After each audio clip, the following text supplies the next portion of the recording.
Look at Prophet Muhammad sallallahu alaihi wasallam. He was a shepherd and a businessman.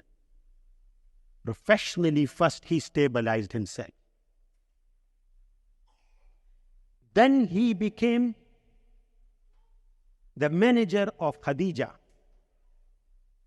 I'm talking about Muhammad ibn Abdullah, the best of the creation.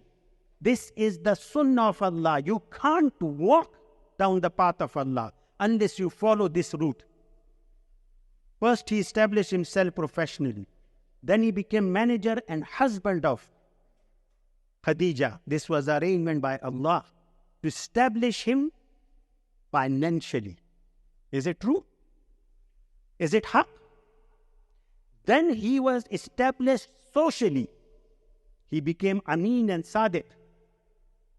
When the whole society agreed to his position as a professional trader, as a professional, as a financially stable man with izzah, and society recognized him, then Allah says, now you have become my prophet.